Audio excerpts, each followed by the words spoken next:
అందరికీ నమస్కారం. Helping hand society ఆధ్వర్యంలో నిర్వహిస్తున్న స్పందన యూట్యూబ్ ఛానల్కి ఆహ్వానం పలుకుతున్నాం. ఈరోజు పిల్లలు వాళ్ళ హ్యాబిట్స్ ఏంటి, వాళ్ళ ఎలా ఉంటున్నారు అనే విషయాల గురించి ఈరోజు వీళ్ళందరూ ఈ పిల్లల నలుగురితో మనం షేర్ చేసుకున్నాం. నీ పేరు చెప్పు బాబు. నా పేరు యశ్వంత్ సాయి సిద్ధార్థ రాయల్. నువ్వేం చదువుతున్నావు? 6th క్లాస్ సెయింట్ జాన్స్ స్కూల్లో చదువుతున్నాను. నాకు ఒక తెలుగు పద్యం వచ్చు. చెప్పు. అమ్మఒడి చదువుల బడి మా అమ్మఒడి నాకొక గుడి, అమ్మ చూపును త్వరపడి దైవము కంటను త్వరపడి, అమ్మ చెప్పిన శుద్ధులు అని సమ్ము ఒప్పిన బుద్ధులు, అమ్మ పెదవుల హాసనం నిత్యం మాకు వికాసము, అమ్మ మంజుల భాషణం శ్రావ్యం దీనుల భూషణం, అమ్మఒడి చదువుల బడి మా అమ్మఒడి నాకొక గుడి. Thank you. నీ హ్యాబిట్స్ ఏంటి? నువ్వేం ఆటంటే ఇష్టం నీకు? క్రికెట్, ఇంకా ఫుట్బాల్, బాస్కెట్బాల్, వాలీబాల్. నీకు సర్వీస్ అంటే ఇష్టమేనా? ఇష్టమే. ఎలాంటి వాళ్ళకి సర్వీస్ చేస్తావు? డిజేబుల్ వాళ్ళకి, పేదవాళ్ళకి ఎక్సెట్రా. నీ పేరు ఏం పేరు చెప్పు. నా పేరు మహేందర్ రాయల్. నేను సీనియర్ స్కూల్లో చదువుకుంటున్నాను. నీ హ్యాబిట్స్ ఏంటి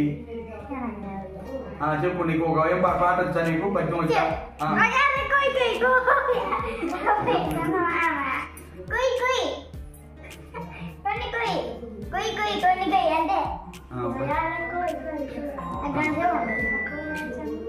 నీ పేరు చెప్పమ్మా. నీ పేరు చెప్పు.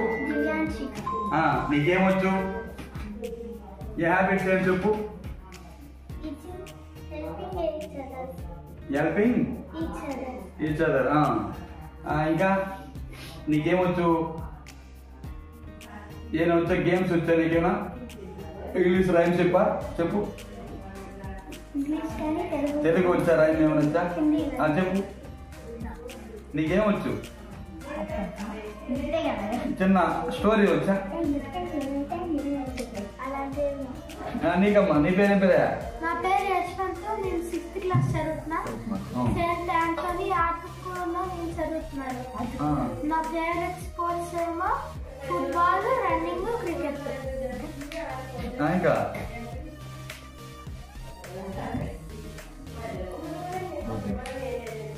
ఇంకేమొచ్చు నీకు? నీకేమైనా తెలుగు రైమ్ వచ్చా? ఇంగ్లీష్ రైమ్ వచ్చా? మహి నువ్వు చెప్పు. నీకేమొచ్చు నీకు? ఈరోజు స్టోరీ చెప్పు. ఏదో తెలుగు కానీ ఇంగ్లీష్ అని స్టోరీ చెప్తున్నా కదా. అనగనగరాని మధ్యశైలి ఫ్రెండ్ తినగ తినగ వేవు తీయనుండు సాగరమున పనులు సమకూరదల్లారా విశ్వదాభిరామ వినరవేమా. I never to visit the world with part to you. We hold the hands on the way and we share a song or to carry a ball. You bring your cricket back. You bring your cricket back. We play Romanian and score runs like that. Finish. పిల్లలకి ముఖ్యంగా ఫ్రీగా వాళ్ళని ఆటలాడించాలి, వాళ్ళకి ఫ్రీగా మాట్లాడించాలి. ఆహ్లాదకరమైన వాతావరణంలో పిల్లలను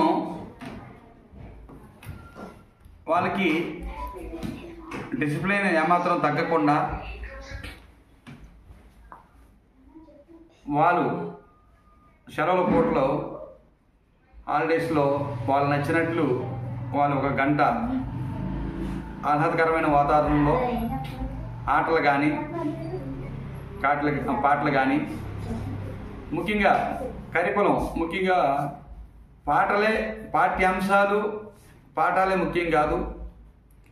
curriculum culture activities కూడా ఈరోజు అవసరం. ఆరోగ్యమే మహాభాగ్యం అన్నారు పెద్దలు. దృఢమైన శరీరంలో ఆరోగ్యవంతమైన మనసు ఉంటుందని మనందరికీ తెలుసు. ఒక విద్యార్థి దశలో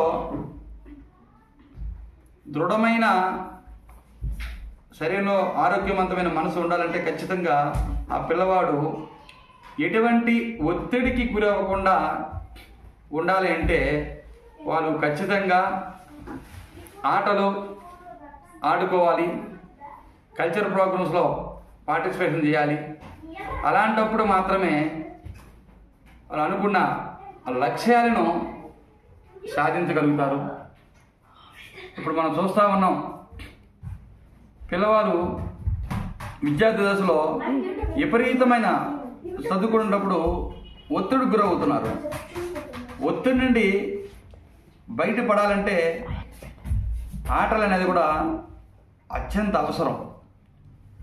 ఈరోజు మనం పేపర్లో చూస్తున్నాం, విషాదకరమైన వార్తలు చూస్తూ ఉన్నాం. ఈ పోటీ ప్రపంచంలో, ఆధునిక ప్రపంచంలో చదువు ఒక్కటే కాదు, చదువు అవసరమే. ముఖ్యంగా చెప్పాలంటే తినడం కోసం బతకడం కాదు, బతకడం కోసం తినడం కానట్టు చదువు అనేది కూడా విద్యార్థి దశలో బాగా చదువుకుంటే, ఇష్టంగా, కష్టమైనప్పటికి కూడా ఇష్టంగా చదువుకుంటే చదువు అనేది చాలా ఈజీగా ఉంటుంది. అలాగే ప్రతి ఒక్క విద్యార్థి కూడా ఎటువంటి ఒత్తిడికి గురి అవ్వకూడదంటే వాళ్ళు ఇష్టంగా చదువుకోవాలి, డిసిప్లైన్గా ఉండాలి. ఆ ఒత్తిడికి తట్టుకొని బయటపడాలి అంటే విద్యార్థులు ఆటలు ఆడుకోవాలి. ఆటపాటల్లో, కల్చరల్ యాక్టివిటీస్లో పార్టిసిపేషన్ చేయాలి. ఈరోజు చూడండి, America, UK, Germany, Japan, Switzerland, Singapore లాంటి దేశాల్లో అన్నీ కూడా సమపాలలో ఉంటాయి. అంటే చదువుతో పాటు వాళ్ళ గేమ్స్ ఉంటాయి. ఇతర ఒక పక్కన మ్యూజిక్ ఉంటుంది, ఒక పక్కన బాక్సింగ్ ఉంటుంది, ఒక పక్కన స్విమ్మింగ్ ఉంటుంది. మనకంటే అలాంటి పరిస్థితి మనకు లేదు. చదువు చదువు చదువు చదువు ఒక్కటే కాదు, చదువుతో పాటుగా అదర్ యాక్టివిటీస్, కరికులం, కో కరికులం రెండు మిళితంగా ఉన్నట్లయితే